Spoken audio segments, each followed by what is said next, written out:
Hoje vamos dar sequência à nossa proposta de trabalho, que é justamente fazer com que aqueles advogados iniciantes, vocês que não puderam fazer estágio ou que fizeram estágio não a contento especificamente no direito de família, possam participar de ações em trâmite, ações que foram encerradas recentemente e efetivamente em processos que vão trazer para você a prática do dia a dia, o caso a caso, que será estudado por nós conjuntamente. Eu apresentarei para vocês cada caso de uma forma bem prática, objetiva, de uma maneira que você possa entender de forma clara todas as fases do processo, desde a contratação do cliente. Algumas, algumas situações, momentos que são importantes para que você possa fazer um ótimo trabalho, fazer uma ótima contratação, que afinal de contas é disso que a gente vive, né? No dia a dia da advocacia. E isso eu posso trazer para vocês, esses ensinamentos, essas práticas do nosso dia a dia. Então vamos lá? Eu separei aqui para vocês algumas situações que vamos olhar a partir de agora. No caso de hoje, caso a caso, nós vamos estudar uma ação revisional de alimentos, especificamente uma ação de minoração de alimentos. Esta ação de minoração de alimentos, ela tem por base o pedido do autor, genitor, à revisão de alimentos para minoração. Então, a ação regional de alimentos propostas por Francisco da Silva, genitor em desfavor de José da Silva, representado pela genitora, por meio do qual objetiva a minoração da verba alimentar de 15% para 10% dos rendimentos do alimentante, já em sede de tutela provisória, ou seja, de urgência. De imediato, quando ele propõe a ação, ele já pede que seja minorada a pensão alimentícia de 15% para 10%, justificando, entre outras coisas, especificamente o nascimento de um novo filho, o qual aumentaria os seus gastos. Então, foi essa a justificativa dele para a diminuição. Ok? Vamos lá.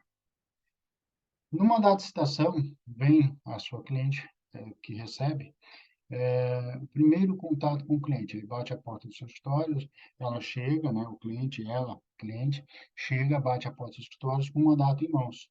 Recebeu um mandato citatório.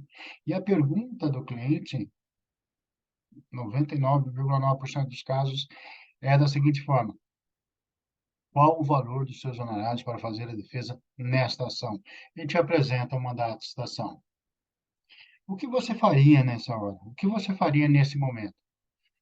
Né? A sua cliente está perguntando quanto você cobra, qual o valor dos seus honorários, para você fazer a defesa nessa ação. Você pega o mandado na mão e vê que é um mandado de citação para minoração. Muito bem. E aqui já é o primeiro contato com o cliente e essas situações pormenorizadas que eu preciso colocar para vocês ficarem atentos.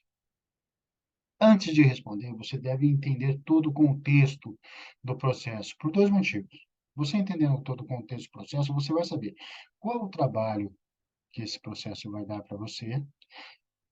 Trabalho, você tem que sempre contar quanto tempo eu vou demorar para fazer a defesa do processo, mais ou menos. Você tem a contestação, você tem outras maneiras de defesa que nós vamos colocar ali para vocês agora.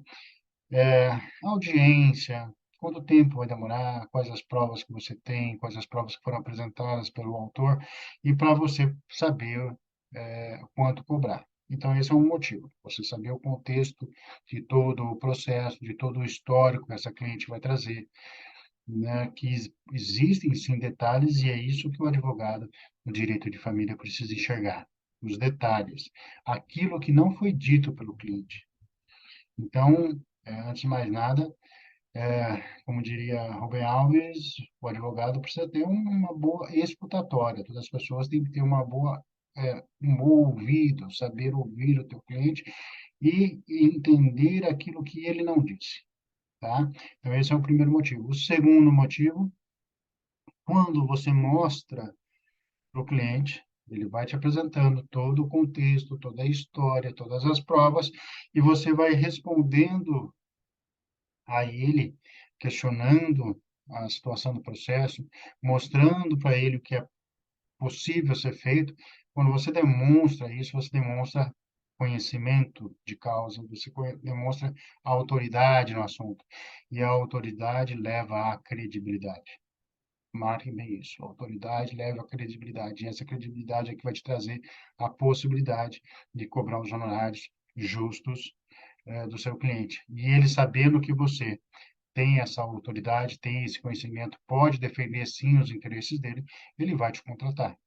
Ele não vai precisar sair dali e procurar outro advogado, ok? Então, é isso, é um primeiro momento.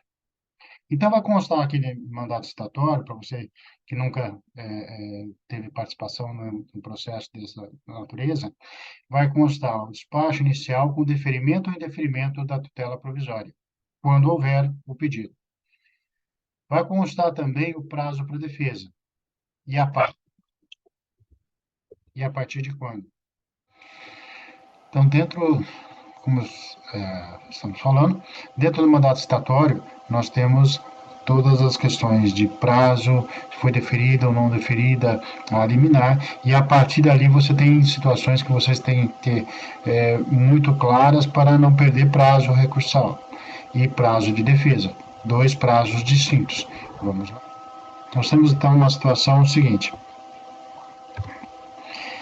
presentes os requisitos legais para a concessão da tutela provisória de urgência, o pedido de tutela provisória é merecido, segundo o entendimento da juíza, e diminuição de 15% para 10% sobre os rendimentos do autor.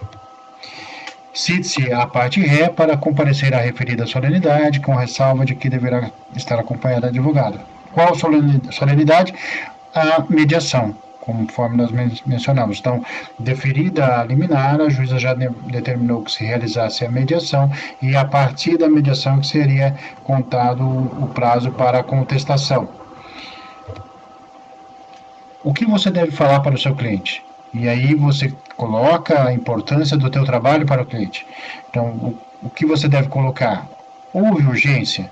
Houve um deferimento ou indeferimento da tutela de urgência? Sim. A tutela provisória? Sim. Houve, que nós vimos que a juíza determinou a diminuição de 15% para 10%. Ok? Então, houve sim. Se foi deferido, o que fazer? Então, a sua cliente não sabe quais as possibilidades de defesa. E é isso que você vai explicar para ela, e você explicar de uma forma muito detalhada, a ponto de ela saber o trabalho que dá. Você demonstrando o que tem que ser feito e o trabalho que dá, mais uma vez, ela vai ver que você sabe o que está fazendo, que você e ela vai ter confiança em você e isso vai valorizando o teu trabalho e, respectivamente, teus honorários. Então, isso você tem que saber como lidar, como contratar. Há urgência no caso, pois a deferida tutela provisória haverá diminuição imediata dos alimentos recebidos pela criança. Isso ela já deve saber. Então, você vai deixar isso bem claro, olha, existe essa diminuição imediata porque o juiz, a juíza deferiu, então vai diminuir de imediato. O advogado deve explicar para o cliente que é possível reverter através de um recurso. Então, mencionei agora há pouco, existem duas possibilidades de defesa. A primeira é a contestação no processo originário, processo principal, e a segunda, através de um recurso. Qual recurso cabível? O agravo de instrumento. Mas a questão dos alimentos, ela é autorizada apenas a ser fixada se sobrevier mudança na situação financeira de quem cumpre, de quem supre ou da de quem recebe. Então, há possibilidade de dar uma revisional? Sim, conforme o artigo 1699 do Código Civil.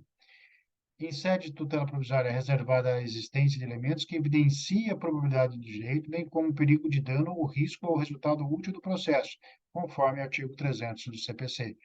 Essas são as necessidades, as características necessárias para se deferir uma tutela provisória.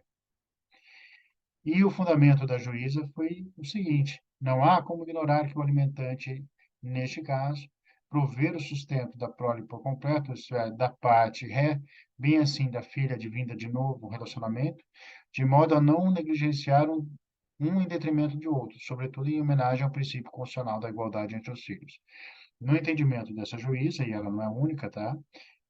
Há outros, e eu depois vou passar isso para vocês também, outros casos semelhantes que também precisamos atuar dessa forma, de que, advindo o novo filho, há o gasto do genitor com um novo filho, com a nova família, e para que não se tenha um tratamento desigual, então o filho mais velho, anterior a esse relacionamento, tem que receber menos para dar a igualdade. Então, os dois filhos recebendo em pé de igualdade. Esse é o entendimento de alguns juízes de primeira instância. Quais perguntas fazer para o seu cliente?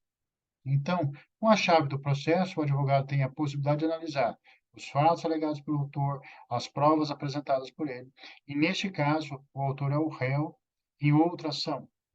Vou deixar bem claro para vocês. Nesse caso, o autor é réu em outra ação de modificação de guarda, de compartilhada para unilateral, com suspensão dos direitos de visita. Então, quando a cliente passa isso para nós, a gente já descobre que existem outras situações divergentes entre a família, entre o antigo casal. E isso vai fazer com que dificulte até um possível acordo, tá? Então, você já sabe que ali o trabalho vai ser extenso. Então, continuidade. Quais perguntas fazer para o seu cliente? Você sabe dizer se houve realmente diminuição na capacidade financeira do autor? Houver aumentos nas despesas da criança? Quais? Você tem os comprovantes dessas despesas? Então, isso tudo você tem que saber, ter ciência para você poder fazer uma defesa, fazer uma contratação bem feita com o cliente. Lembrando sempre o seguinte, o ônus da prova, o artigo 373 do CPC, incumbe ao autor. Não há inversão aí da prova. O ônus da prova incumbe ao autor. O autor, nessa ação de revisional de alimentos de minoração, é o genitor. Então, cabe a ele provar que houve uma diminuição na sua capacidade financeira. Em caráter de decisão sumária, decisão provisória, a juíza entendeu que já o nascimento por si só de um filho, de um novo filho, já é situação que justifica a diminuição da pensão do filho anterior. Da contratação, um advogado contratado pela genitora da criança, apresentar a defesa com início do prazo de 15 dias úteis após a audiência de conciliação, mediação, conforme foi o mandato citatório, e após a citação, começa a contar o prazo para o recurso de agravo do instrumento que deferiu a liminar de minoração. Então, como eu mencionei, existem duas situações, e essas duas situações você está passando para a sua cliente. Ou seja, você tem um prazo que é a defesa na contestação, defesa dos autos principais, e você tem um outro prazo que é mais urgente, que é de imediato, porque já começou a contar a partir da citação da cliente, da juntada do mandato citatório da sua cliente, quando tomou ciência da minoração da pensão. Então, esse é um outro prazo, que o recurso é o agravo do instrumento. Então, na sua contratação, o cliente tem que agir rápido para que a pensão não seja paga valor menor do que ela já recebe. E quanto mais rápido for, mais rápido você pode intervir por ela. Então, essa é uma urgência. Então, nessa urgência, ela não pode ter muito tempo para pensar. E ela não tem muito tempo para pensar para te contratar ou não, para você tentar reverter ou não a situação. Então, você está demonstrando essa autoridade, esse conhecimento de causa, conhecimento da ação, o que tem que ser feito, e isso vai dar credibilidade na sua contratação. Sempre vou frisar isso porque é importante na sua contratação. Afinal, nosso objetivo é que você também saiba contratar, que você saiba atender o cliente, saiba contratar, porque é disso que você paga os seus boletos, que você tem as suas despesas, você tem os seus gastos, você tem as suas despesas, você tem que se manter. Então, você tem que saber valorizar o teu trabalho. Aqui a intenção é transmitir a convicção para a pessoa que está contratando de que ela está no escritório certo e contratar o seu serviço. Ó, você veio no lugar certo, eu tenho a solução para o seu caso, eu sei fazer a defesa no processo principal e eu sei que tem que ser feito um recurso para poder, em caráter de urgência, lá no tribunal, reverter essa situação. E essa autoridade, como mencionei, leva à credibilidade e contratação de serviços. Então, você precisa também enxergar a dor do cliente. Se ela foi te procurar, é porque ela está precisando dos seus serviços. Se ela foi te procurar, é porque ela sente que se diminuir o valor da pensão, ela vai passar por dificuldades. Então, no direito de família, a questão emocional está acima da razão. Ela não quer nem saber quem está certo e quem está errado.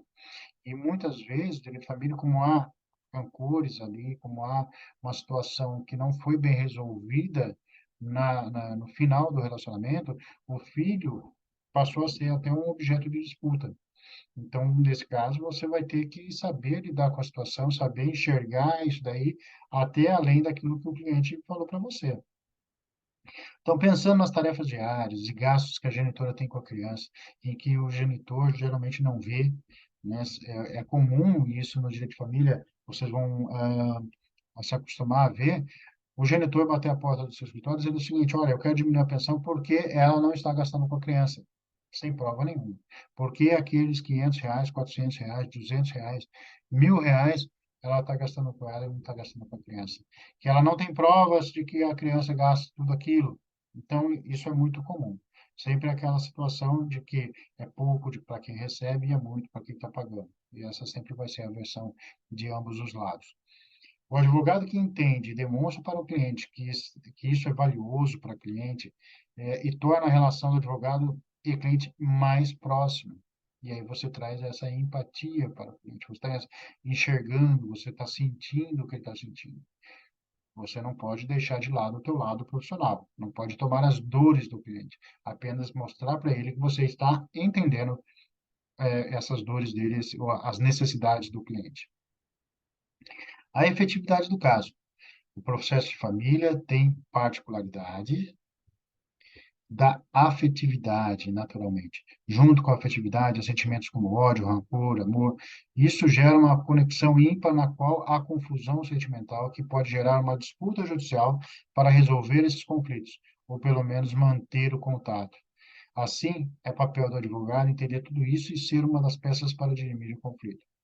Vejam, eu sempre, durante os 18 anos lecionando, menciono para os meus alunos que é o seguinte, que no direito de família, a particularidade está nessa afetividade, nesse rancor, nesse ódio, nesse amor, que muitas vezes mal resolvido, transcendem a relação dos dois para dentro do processo.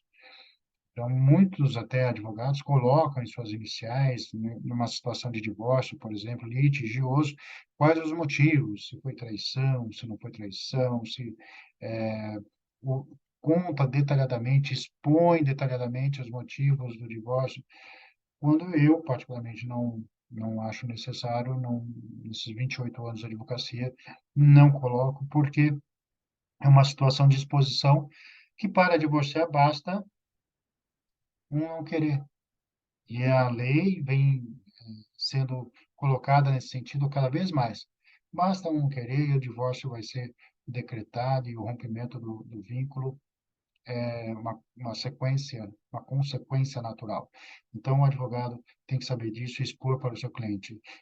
Muitas vezes o cliente está ali para desabafar, há uma certa confusão aí de profissionais até, na qual a confiança no advogado passa a ser tanto que situações vividas entre o casal são passadas para o advogado, porque também a cliente não sabe aquilo que resolve e o que não resolve. Então, o advogado, nesse papel, tem que peneirar, filtrar aquilo que é válido ou não.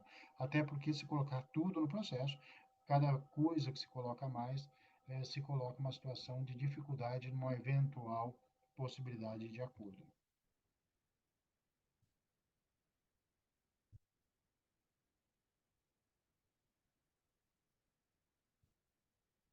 Então, nós temos dois prazos distintos: o agravo do instrumento, a partir da juntada de uma da citação, e a contestação a partir da audiência de conciliação. No fechamento do contrato, para a defesa do processo principal, e para interpor o recurso de agravo do instrumento, no qual você já explicou para o cliente o que é necessário, o que precisa ser feito. Então, você vai utilizar os parâmetros dos honorários da tabela da OAB do seu estado.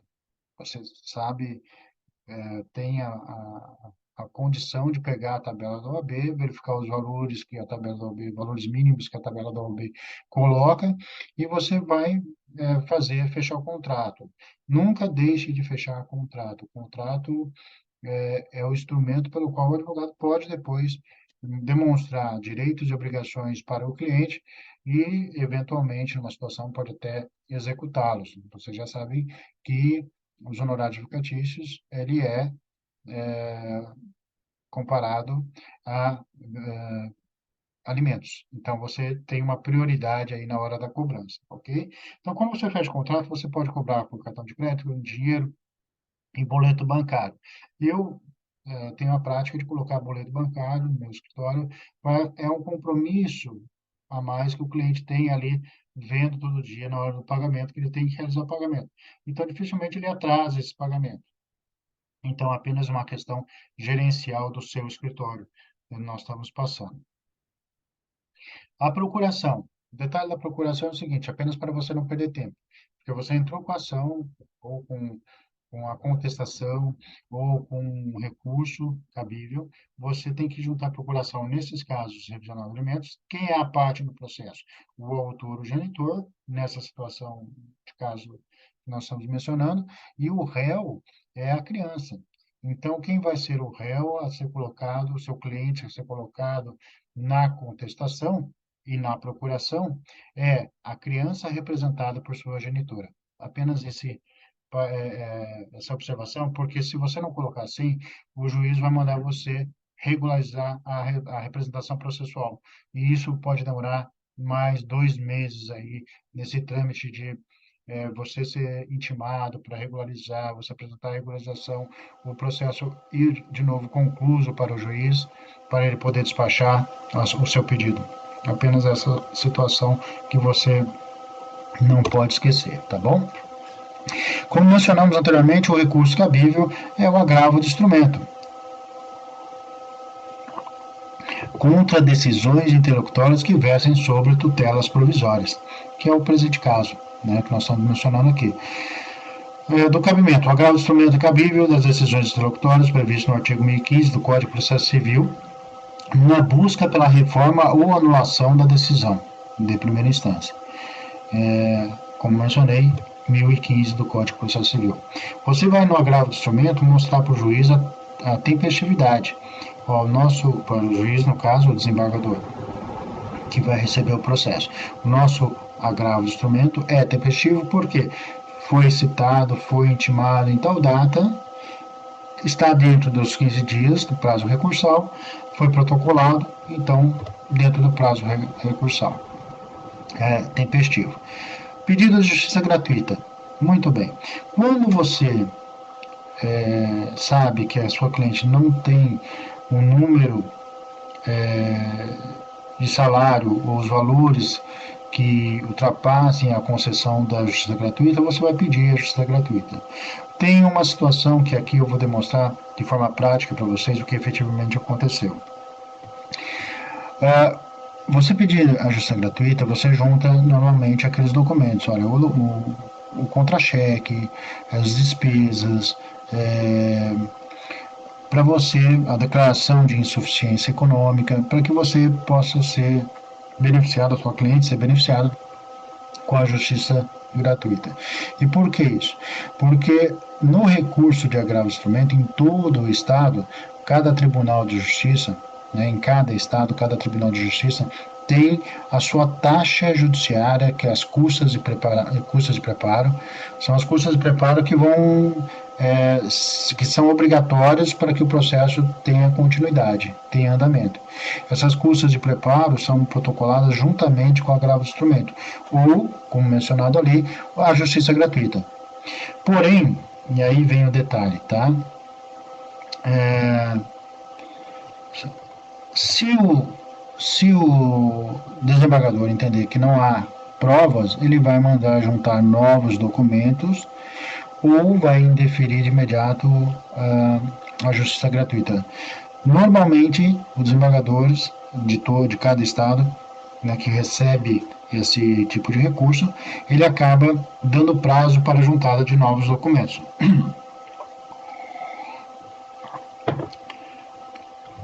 Um pouquinho antes disso, na formação do instrumento. Trata-se de processo eletrônico sendo dispensada a juntada de peças obrigatórias. O artigo 1017, parágrafo 5º do Código de Processo Civil, ele diz justamente isso. Olha, uma vez que o processo sendo eletrônico, que hoje em dia 100% dos processos são eletrônicos, processos novos, né, os processos antigos ainda não, né, ainda estão nessa formatação de transformá-los em processos eletrônicos, processos digitais. Então você não precisa juntar novas peças quando ele é eletrônico, porque o desembargador vai ter acesso ao processo principal e às provas, né? E as peças principais, requisitos necessários para o agravo do instrumento. Há necessidade de você também colocar nome e endereço dos advogados para poder ser admissível o teu recurso. Do mérito a ser reformado, né? Do despacho a ser reformado. Defiro o pedido de tutela provisória de urgência e, por consequência, minoro provisoriamente a verba alimentar devida à parte ré para 10% dos rendimentos líquidos do autor, deduzidos os descontos obrigatórios. Aqui é uma questão de respeito ou de obediência àquilo que reza o Código de Processo Civil, que é você dizer no teu recurso, no teu agravo de instrumento, qual decisão você está agravando. Tem que deixar isso bem claro para o relator e para o tribunal, né, o órgão colegiado que vai julgar o teu recurso. Quais foram os fundamentos ali da decisão? E essa é uma alegação ainda sua no seu agravo do instrumento, no nosso caso aqui. Constituição de nova família, novo filho. Esse foi o argumento. E a nossa defesa, a nossa posição é sempre a mesma. Quando o autor alega, olha, eu tenho um novo filho, eu tenho nova despesa e eu não posso pagar, eu não posso arcar com o mesmo valor de pensão que eu estava pagando anteriormente, por isso que eu estou pedindo a diminuição. E o nosso questionamento sempre é esse, ó, o que acontecerá se o requerente tiver mais filhos? Ou seja, se ele tem filho, o primeiro filho paga uma pensão, o segundo filho tem despesa e se divorciar tem um outro filho. Quanto mais filho tiver, o primeiro recebe menos, ou na questão da igualdade, todos vão receber um valor que não sustenta nenhum.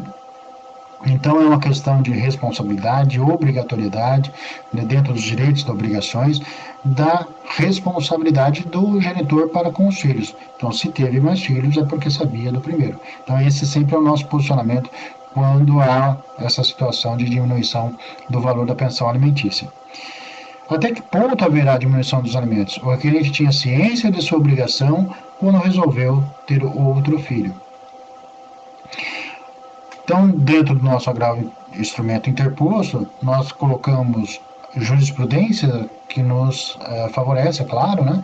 A ação de revisão de alimentos, pedido de minoração de verba alimentar, alegação de impossibilidade de suportar a obrigação não evidenciada, alteração nas possibilidades não demonstradas, constituição de nova família com advento de nova prole e relevância para o momento, devedor alimentar que já sabia da obrigação quando da ampliação do núcleo familiar, necessidade de instrução processual, decisão mantida, recurso conhecido e desprovido.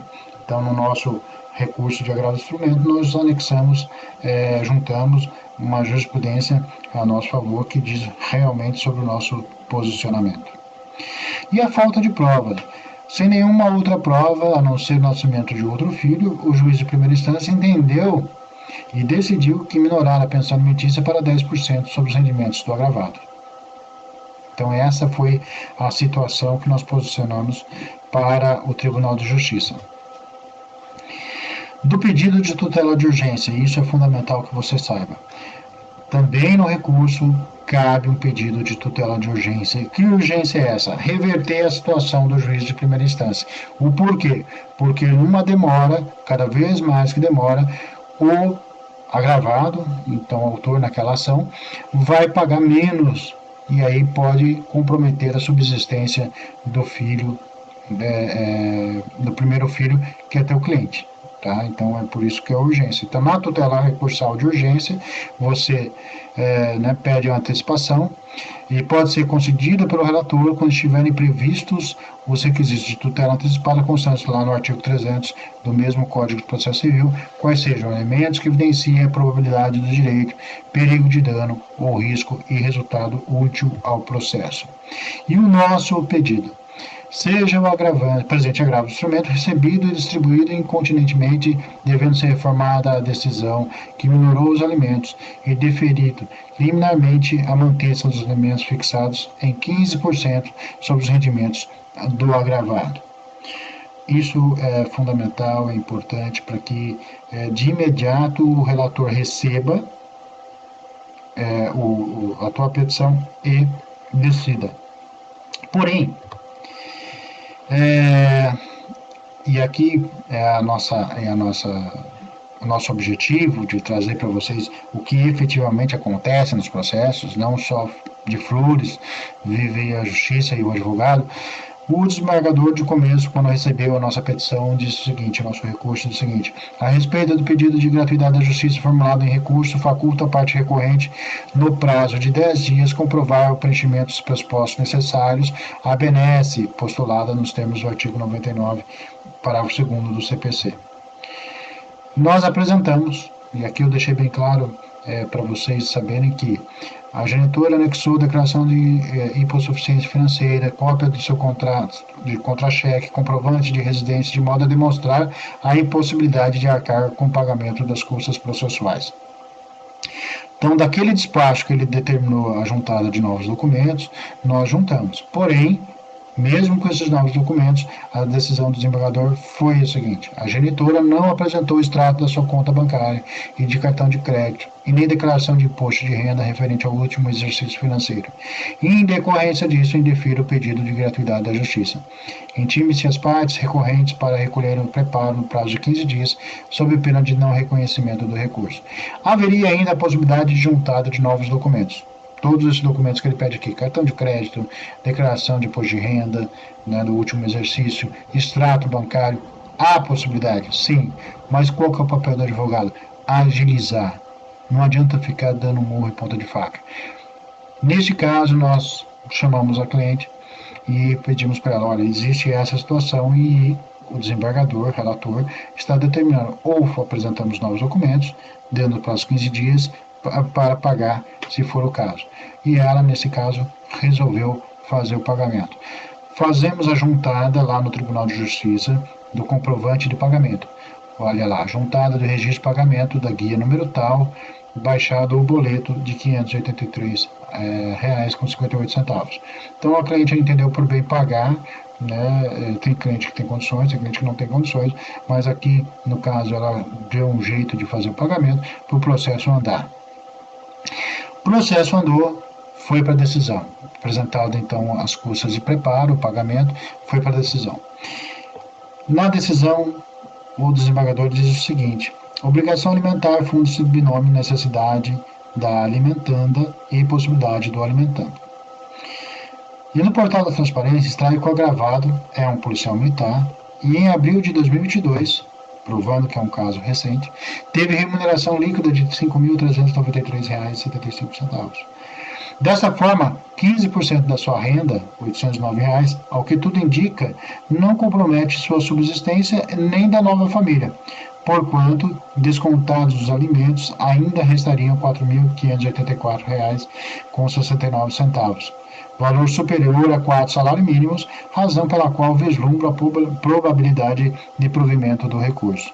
Então, aqui, como ele não juntou outra prova, e a binômio necessidade e possibilidade, primeiro ponto para a ação de alimentos, não mostrou plausível aí o pedido dele numa minoração e, pelo contrário, o nosso agravo ser favorável. Como é uma tutela de urgência recursal, o perigo na demora, por sua vez, se exige no fato de que o alimentando possui atualmente 4 anos de idade, sendo presumidos seus gastos com alimentação, saúde, higiene e vestuário. Vou abrir aqui um parênteses para vocês que estão iniciando, saberem o seguinte: gastos, quando a cliente não tem, da criança, os gastos são presumidos, e isso tem sido entendimento no Brasil todo dos nossos tribunais. Tá? Então, apenas para você ter ciência. Não há necessidade de você ficar desesperado ou desesperar sua cliente dizendo o seguinte: olha, preciso gastos de farmácia, nota fiscal de mercado, preciso nota fiscal de escola, preciso e encher a cliente de problemas para buscar documentos que às vezes ela não tem. Então, os gastos com menores têm sido considerados presumidos e aí não há necessidade efetiva dessa comprovação. O que eu peço a vocês que observem a necessidade quando há uma situação diferenciada, por exemplo, um gasto com saúde, com um plano de saúde, com um gasto eventualmente maior, um tratamento de saúde que o habitual. Daí você precisa provar, dizendo assim, o seguinte: além dos gastos presumidos, eu tenho esse gasto aqui que está saindo maior do que o planejado financeiramente. Por exemplo, eu gasto com, no caso aqui, até essa cliente gastava com psicólogo para a criança. Então, tinha um gasto maior. Tratamento dentário é outro tipo de gasto. Então, tudo isso, você tendo, você prova que você tem gastos excepcionais. E ele continua aqui: e a redução dos alimentos para 10% da renda do agravado nessa fase processual não se mostra prudente, pois reduz o pensionamento a valor irrisório, pondo em risco a subsistência do menor e deixando as obrigações de sua assistência material a apenas um dos genitores, no caso a genitora. Em decorrência, suspenda os efeitos da decisão agravada. Vejam, suspenda os efeitos da decisão agravada.